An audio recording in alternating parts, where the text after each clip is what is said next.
Welcome to another episode of Brand Lincoln, where we take a look around the Lincoln, Nebraska area and introduce you to business owners and influential people in the city. We are brought to you by Perch Merch. Perch Merch is a locally owned, custom screen printing and embroidery apparel shop that also specializes in vehicle wraps, decals, and all sorts of promotional products. If your business, school, or team is looking to expand your brand, head to perch-merch.com or call us at 402-217-5212. Hey everybody, welcome to another episode of Brand Lincoln. I am your host, Chris Beecham, joined by my co-host, Henry Schmidt. Hello, Chris. And producer, Joe Cruz. Hello, everyone. Before we begin, you might just want to cut this, but I got to say, this is one of my guests, and I'm really proud of it, so... It's about time you put a little effort into this podcast. Saw this guy just walking around downtown Lincoln. I said, hey, you're a tall guy. You should be on a podcast with us. So, okay, well, let's just get into it. So joining us in the Perch Merch studio is Todd Ogden of downtown Lincoln. Yes. Hi, Todd. Hey, thanks for having me. Yeah, Joe's right. You got me. But I started this whole thing and got Joe started. I got him on the radio with me to host Lincoln Happy Hour when Dan Parsons was on KLIN. Yeah, that was one of the first times I was on the radio, so thank you very much. I'm pretty sure that's where Casey's Pizza found out about you. So Yep. That's when Joe... You'll receive your share. Local celebrity. Or, no, it's national celebrity. National celebrity. Yeah. Anyway. The Midwest King. Okay, tell us, what is downtown Lincoln? I mean, I know we're downtown Lincoln. Yes, I love downtown Lincoln. So, yes, technically our organization is Downtown Lincoln Association, but it was important for us to try to brand ourselves as Downtown Lincoln. So we don't have to justify our existence. We just have to make Downtown Lincoln a place that people want to be and make it awesome. And that's kind of the purview of our organization. So we actually, I'll do a quick little history for everybody. Downtown Lincoln Association started in 1967. Because at the time, by me, I was 12 years old. You look really good for being born in the 50s. Yeah, it was my great grandfather, Bob. Bob Downtown Lincoln. Yeah, Downtown Bob. Yeah. It was Downtown Bob. It was, it was the O Street gang kind of existed. That's who kind of ran the city at the time. It was the O Street gang with some people that are still with us and many that are not. I'm one of the only ones left from the O Street gang, but they got together, and at that time, downtowns all around the country were losing all their retail and to department stores out in the suburbs. It was malls. Malls.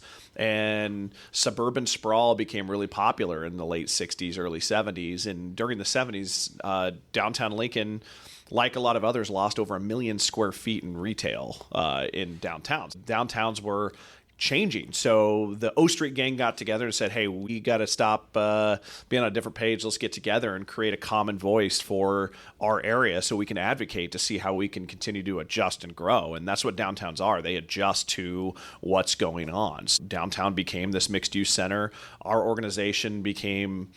It was the Lincoln Center Association. We became DLA, and then these business improvement districts started becoming popular around the country. So we are a 501c3 nonprofit that is funded by business improvement districts. So we're funded by the property owners. The property owners choose to specially assess themselves to enhance a specific area. And this is a mechanism seen all around the world, but primarily in USA and Canada. And it's a great way to advocate and support an area and help it grow and get everybody on the same page so it's consistent and evolving and supportive. Okay. There we go. That's the quickest version I can give. Yeah. Because I remember, growing up in Lincoln, downtown was a lot different. I remember the Central Mall was there and everything was connected, so you really wouldn't have to be outside and you just shopped. And that all went away. Is it true we're bringing the Starship 9 back? Oh, that's the goal. I mean, why not? I miss the blacklight walkway that went up there. And people are mad it went from $1 to $2 per for the second runs. But it was, again, that's what happened in just fast forwarding. I mean, into the 90s, it became kind of a planning era of how do we get ready for what's happening with downtowns? And even in the 2000s, it was our 2005 downtown master plan talked about, we've got to move away from thinking you're just going to be this retail mecca, and you want that and you want to support local, unique retail, but it's all about mixed use. You got to have live, work, play. You have to have everything, and really gradually evolved into an entertainment center as well. And that's that's why the master plan at the time called for an arena. So that was one of the big pushes that we had. So in 2010, when the arena bond issue was passed, we experienced over $1.8 billion of investment around that. So if you get a catalyst like that and continue to try to evolve, and that's what we're trying to do. And right now, convention center is probably our next catalyst project we're working on to hopefully get that built downtown and see another boom of places built around it. And not only build, but support our businesses as well. That's important. We want people to be downtown and spending their money downtown at our local businesses. Convention center, where would that, like Persia? So the convention center is, right now there's a team called Assemble Lincoln, which is chaired by Senator Elliott Bostar, and Kenny Zeller with Governor Pillen's office is the vice chair of that. And it is now officially a subcommittee or a committee within the county. So the county will be the fiscal agent for a convention center, and they've hired a consultant, Legends, that has worked us through the process. And that Assemble Lincoln and the county have whittled it down to 3 finalists for the convention center. The 3 spaces are the Golds block. So there's a hotel being built on that northeast side of that block. The rest of the block has been proposed for a space for the convention center. And the space next to the Cornhusker Hotel, there's a couple old bank drive-thrus in that area, so that full block has been proposed for the convention center. And the post office is the third one. So those are the 3 sites that we're analyzing. All have different qualities, all have positives, all have negatives. It's just trying to figure out what can work and what we can build, how much we can build it for, and get it done. So hopefully, actually, there'll be an announcement here pretty soon. The goal of Assemble Lincoln was Q4 to announce the site of the convention center. We're running out of Q4 in 2024.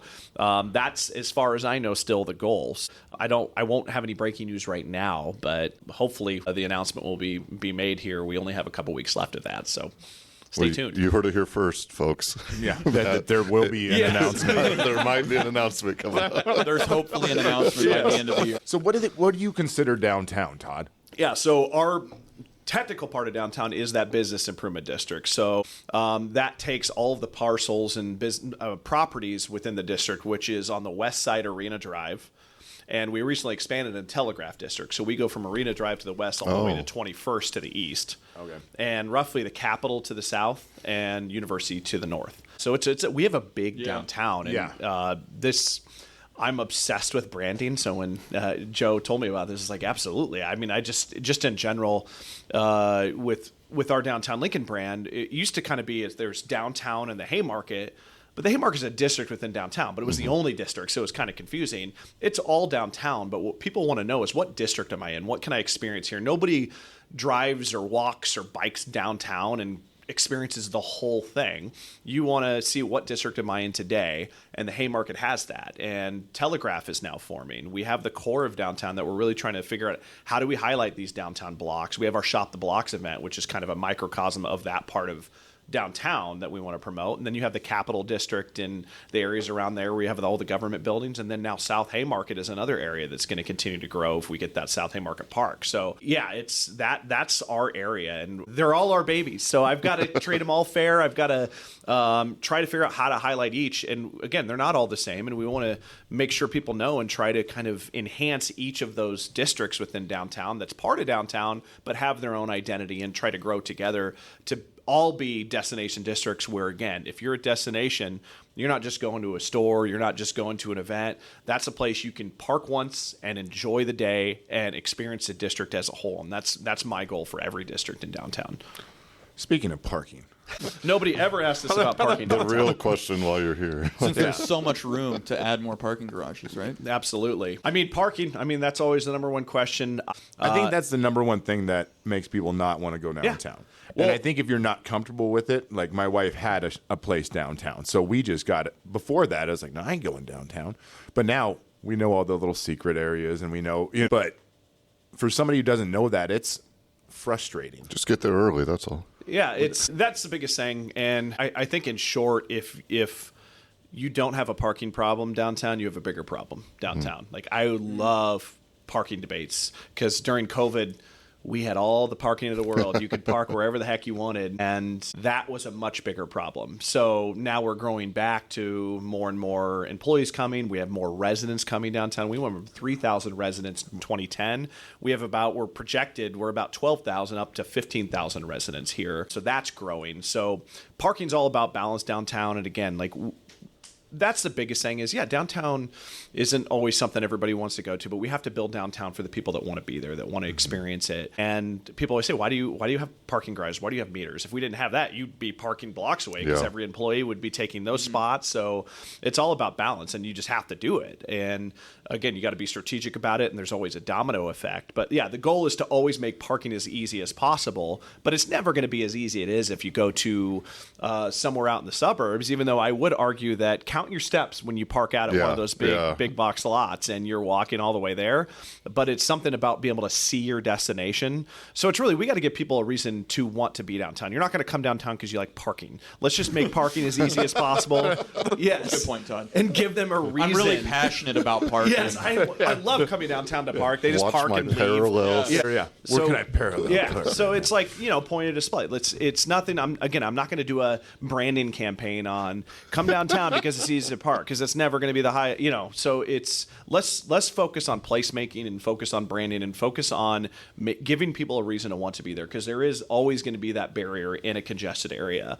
And again, I love it. If it wasn't congested, then we wouldn't have a parking problem, but it would be no fun because nobody would be walking around enjoying downtown. I want to kind of back up. And how did you get into your position? He's really passionate about parking. Yeah, parking. That's what I got. I am Lincoln, born and raised. I grew up. I'm a carpetbagger, so I'm a South Lincoln kid and still live in South Lincoln, but work downtown. And I got my start panhandling, literally. So I was in college and actually, I'll do this quick story. I always talk about this, but Clint Runge, who's a friend of mine. From Arch Rival. I always remind him, he's older than me. So when I was in school, he was an adjunct advisor at the journalism college. So I was in advertising and political science. I was going to go to law school, so I just needed an elective class in advertising. So I took his class, and he gave this speech like, "Oh, he's this hard ass that's gonna make if you're not willing to put in the work, and we're gonna take a break, and I suggest you not come back." So I was like, "Okay, I don't need that." So I didn't come back. He said, yeah. So he later said, "It's like nobody's ever actually done that." So I left that class because I don't care. I just need an elective. I'm not ready for that. See you later. Want the credits. So I picked up another class, and that new class happened to be getting Downtown Lincoln Association as a campaign, where I ended up being the only one left to do a campaign to educate the community on the difference between crisis and chronic homelessness. And we had about 25 panhandlers at the time. So I had to do research and work with the panhandlers to see, okay, what's going on here? Why are you panhandling? What can we do better? What should happen? What legally can or can't we do? What's right? What's wrong? Where's the homeless coalition come in? So I got my start literally interviewing panhandlers and really getting to know them and understanding the campaign. So I created a campaign. I didn't need your money. I just needed a change. We had this guerrilla marketing piece where I cut out these plywood shadow figures to show that's panhandlers of the past, where if you support the organizations to support them, that's the best thing for them. And again, that's just one step, but we also need to kind of support those services. So that's always something that comes up with organizations. There's going to be homeless issues. There's going to be safety issues, and those are oftentimes very different things. A lot of people clump in homelessness with safety. There's perception with that people, if you're in the area, and that's another barrier. Again, I'm not going to say come downtown because there's zero people that you're going to be like. There's a lot of interesting people, homeless or not, downtown that you're going to experience. So we want to figure out how to make it as safe and perceived safe as possible. So navigating that was tough. But when I did that campaign, I fell in love with downtown. Paulie McMullen was president at the time and hired me to implement that campaign. And 18 years later, I'm still here and took over in 2019 after all that time, and just absolutely love downtown and want it to continue to grow and be a part of our future and figure out how to make it the best it can be. That is a good story. I mean, you literally know from the inside out. Yes. Downtown now. You probably still see some of those guys. Todd, remember when you interviewed me yes, in 2005? Exactly. There were a lot that actually went and were placed into housing, and now we partner with Centerpoint, and they're a great partner too here downtown. So we have outreach workers that work with our population experiencing homelessness or loiterers, anybody who potentially needs help downtown. And we work with the city too, where now we have a systems response and alternate response team where if you call the non-emergency number and say you're a visitor or a resident or an employee, and you don't know if somebody's doing something illegal, you don't know if that homeless person needs help or somebody with mental health issues, you call that number and they automatically figure out, do I send a police officer? Do I send an outreach worker? Because 90% of the time, and that's probably conservative, it's like 95, 99% of the time when we get calls, nobody's committing a crime. It's just somebody feels uncomfortable, whether it's somebody sleeping on their streets or somebody with mental health issues that are yelling out loud, and they know the best thing to do. And we work with the police too. And shout out to Chief Morrow. She's amazing. Like, we have a really, really good chief, and they work and understand that we want their force to deal with crime. If somebody's not committing a crime, you want the outreach worker to work. And Centerpoint comes and brings in their outreach worker, and they've been able to place dozens of people into housing that are out there, or getting them the services they need, or get them in that kind of tiered structure to start getting better. So it's a great partnership, and yeah, that's a really important piece of what we try to do downtown too, to make it as safe and friendly as possible. How many people are associated with your association? Gosh, we have about 950 businesses downtown. Okay, because I thought you were just going to say like employees. We have 950 Good Lord. businesses, 500 properties, property owners, different property owners. Wow. And our staff, we have a management staff of about 6, and we have a maintenance staff of about 12. And we have a lot of contract staff. So also part of our organization is we have Your the management green staff team. is only 6? Yeah. Oh, my gosh. Yeah, we have 6 of us. They do so much. That's why we pay to have an in-house DJ. So shout out DJ Joe Cruz, Thank you. our in-house resident downtown DJ anytime. But yeah, a lot of the staff is, again, the people that deserve all the credit are our maintenance crew. They're out there. The green team is out there taking care of all the landscape, the right-of-way. Yeah, you see them out there all the time. Yeah. That's our green team. They do a great job. They really do. Yeah. Because I've been in downtowns to a lot of cities, and we're pretty Doing good. okay. I Doing agree. all right. I agree. We'll take it. Yeah. So what's a day in the life of Todd like? He just walks around downtown. Just walks around. I walk around in my downtown shirt. Has a clipboard. All right, Yeah. that building's still there. Trim this Okay. tree. Yes, that's my goal. It depends on the day. I love this job because I have a very short attention span, and every day is different. I love being here right now talking about downtown, but in general, downtown is about partnership and relationships. So my role since I've become president is focusing more on those relationships and partnerships, working with our state senators, working with council, working with the mayor, working with our property owners, working with our funders, figuring out, here's the problems we have. Here's the very specific problems we have. What do we do to find very specific solutions to those problems? And so it's really economic development based. Again, like convention center's a priority. The South Haymarket Park and Skate Park is a huge priority. Our music district's going to be awesome. That's one of my favorite projects I'm working on right now. I'm sorry, we have a music district? We are creating a music district. Okay. What does that mean? Yes, I want to talk about that because that's probably most eminent coming forward. And in our master plan in 2019 that was created, they had all sort of these catalyst projects, and one of them was this music district concept. And everybody was asking about this. What is this? What do we want to be a part of this? And really what it is we have a really cool, unique local music community that's primarily focused around 14th and O. That's kind of the epicenter of that era. Zubar started it all. So Zubar, what stemmed out from there is you got a Bourbon Theater now, Duffy's, Rococo, Bodegas, 1867, and really cool opportunities. We had Lincoln Calling, Lincoln Exposed music festivals, and for me, as we brand that area, it's a lot more fun and better for downtown to highlight our music scene as opposed to highlighting O Street as a street with just drunk college students. Focusing on music has really helped that. So really what we're trying to do is cultivate what's already existing, which is a music community, and move it to that next level. And we want to kind of brand that street. Really one of the things we want to do is actually through our research is probably call 14th Street Beamer Street. Larry Beamer started at the Zubar, started bringing music in. That exists because of Larry Beamer. And we don't want it to seem like some forced name like Music District. So the branding is really important. I'm full circle working with Clint at Arch Rival to talk about how do we think about what's the difference between a community, a street, and a district. And we feel right now it's that street level. So let's highlight Beamer Street. Part of that is the city's working on this O Street entryway corridors. So what that doing is we're changing the right of way of all of O Street. That it has been needed some TLC for a long, long time. Let's get it. What? What do you mean right of way? So every area in the Publix, between building and building, we're looking at how do you change the landscape of the sidewalks? How do you get better shading? How do you get better greenery? Make it a more walkable street where it's a really intimidating street. If you're at your Yaya's, it's great. They have a great sidewalk cafe, but let's make it even more enjoyable for people so it's a little bit more calming and quieter. And I'm just trying to get people stuck in traffic on O Street so they have to stay downtown. But that's actually really the goal is you want to slow down traffic on O Street. We have the mechanisms to take Antelope Valley Parkway up to 180. And yes, it needs to be a real main street. It's gone away from, it's not a highway. It shouldn't be a highway. It is a highway, but I would love to officially get that move. But that's our main street. We've got to give that more attention. And a lot of those properties and businesses has been saying that for years. Because it's a highway, you have to kind of go, it's not just a city decision. You have to go through the feds in the state. And we were able to kind of tip that area, meaning like where all the increments from the properties that developed, that money can go back into that street. So that's built up over the years. And here in the next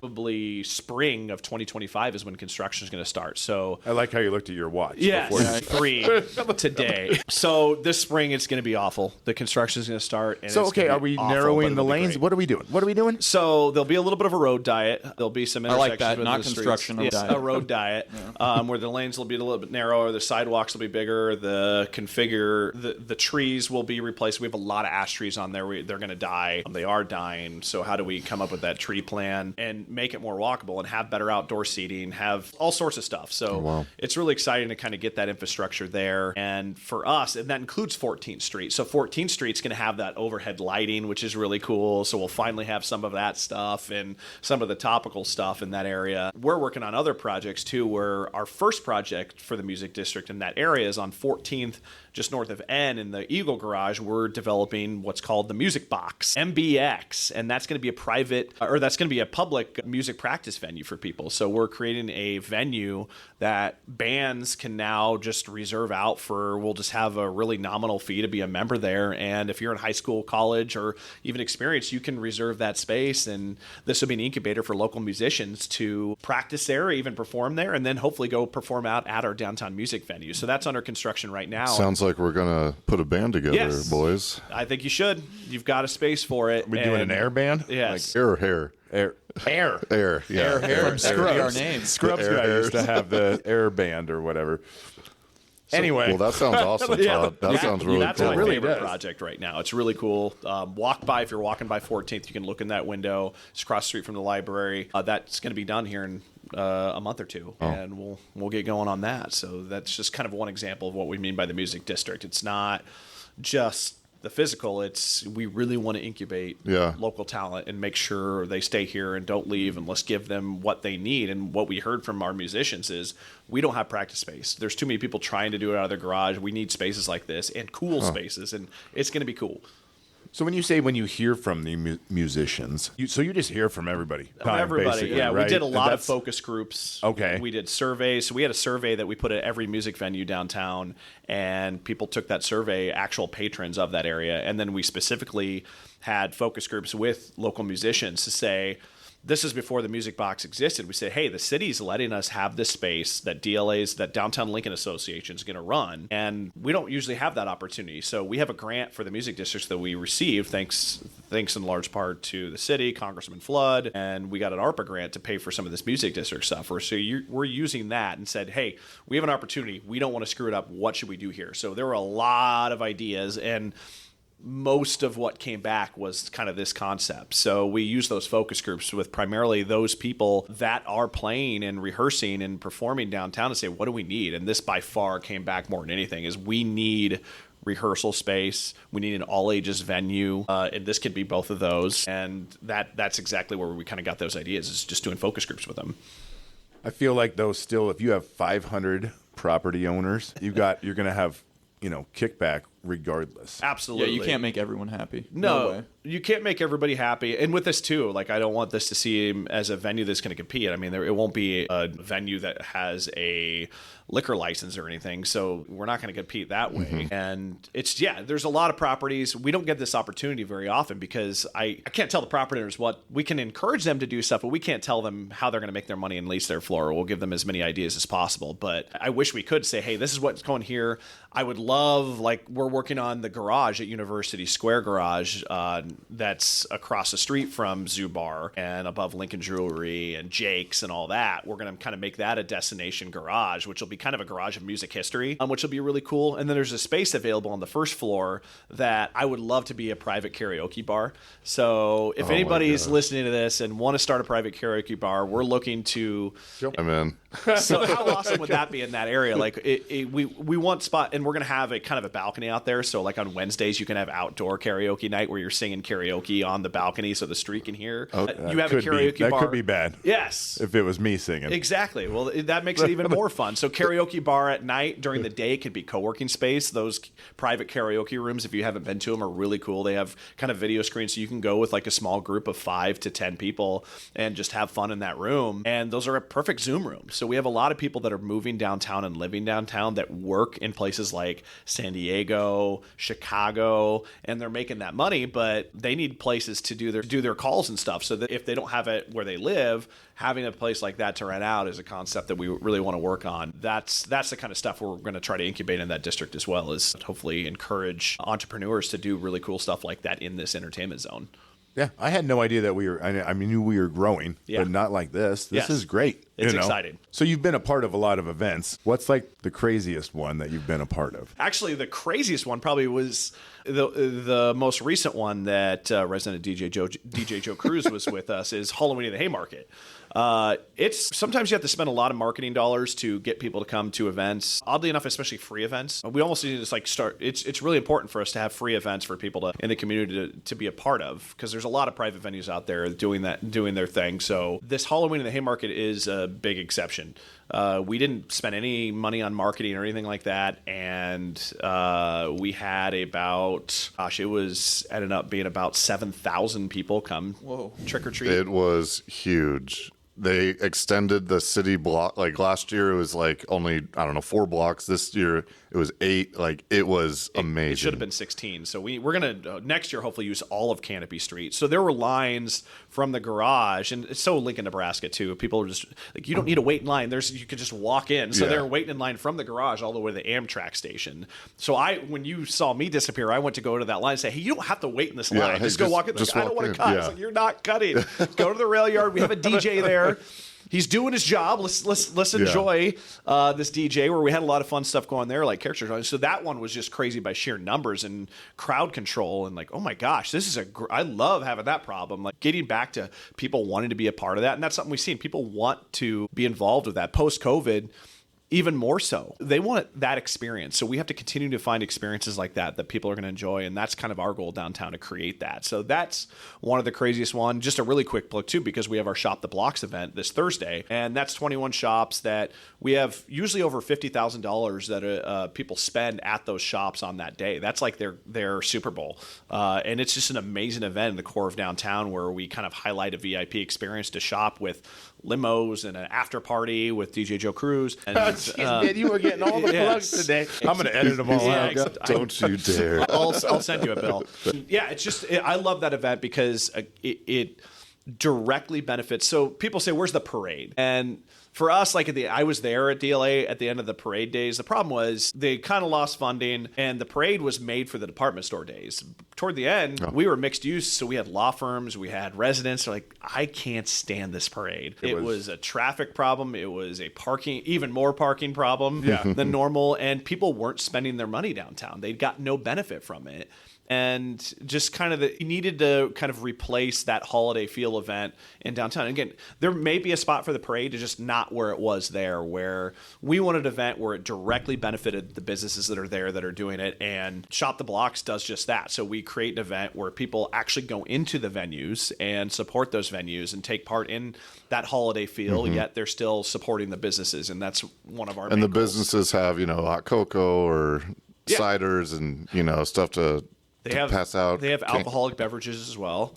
Not just that, but yeah, every place, and then we have kind of a local restaurant that serves stuff at each of those retailers as well, and it's a super fun night. So, yeah, it'll be this metrics to back it up with how much people are spending. Yeah, we do. So we do surveys with the venues, and we do surveys with the visitors for that event after every event, and that helps us figure out what time should it be, where should the check-in be, how much should tickets be.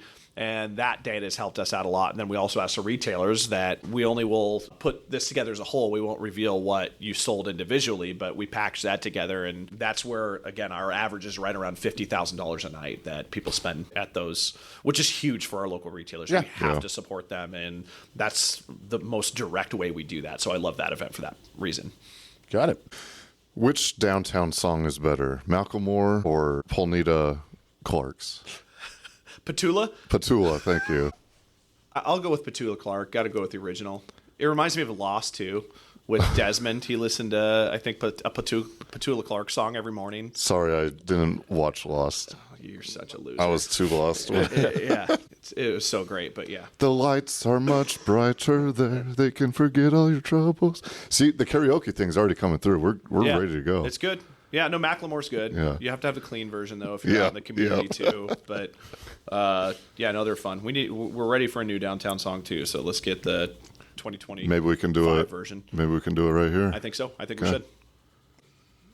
Right now? No. Okay. No. Thank God. Another day. It's too early. Yeah, it's too early. Yeah. What are the favorite spots that you like to go to recreationally? What downtown businesses probably listen to this? I love going to Kincaidor. Try to look at that sign over there. I support Cody and everything he does. Yep, Cody's been on. We like Cody. To me, it's getting that experience. So if I feel like I want that like true indie downtown experience, like 14th Street's where it's at. You can go to a Novel Idea. You can get art supplies at Gomez. I can go to Zoo Bar at night. I need to go to Zoo Bar. I haven't been there for a while. Oh, it's amazing. You can feel the history there, like just like 70s blues, and like it's so much fun. So that area, but then like what I love about the rail yard, and we're continuing to work on how that can evolve. And shout out to Todd, who took over Tanks and now is taking over the old Longwells, which is called. I thought you were just plugging yourself. Yeah, I was going to say his last name, but I always butcher it. It's Mostert, I think. I don't know if it's Moster or Moster. Moster. Yes. Yeah. And having somebody like him has been really important, and he's a team player with Brandon over at Gate 25, and that's been really important for that area to evolve together. And that's a fun area that brought in people from like South Lincoln that are Gen Xers that didn't like to park downtown, and I don't care about indie music. Like that's cover bands, that's fun drinking, that's fun and safe drinking. There's entertainment, so that's something we want to continue to build on, and that brought in a new crowd. And that's a fun area if you want to kind of have that experience. 11th Street's another fun experience. Go to Muchachos and the Hot Mess and the Old Pub, and that's kind of a really fun kind of night out. There's the Old Pub Soul Club that I love having at the Old Pub, and just a lot of fun events. So it's kind of choose your destiny. So it's really kind of that's why I want to create more destinations. I want to create more experiences that I like going to, and that I know other people that we're researching in their target wants to go to. We want to have something for everybody somewhere. Downtown is for everyone. Everyone's not for downtown, but downtown is for everyone. Just like the state. Yes, exactly. Huh. All right. Well, thank you so much for coming on. That was Thanks, Todd. Yeah, a thank you, wealth Todd. of knowledge. Appreciate it. All right. Thanks, everybody.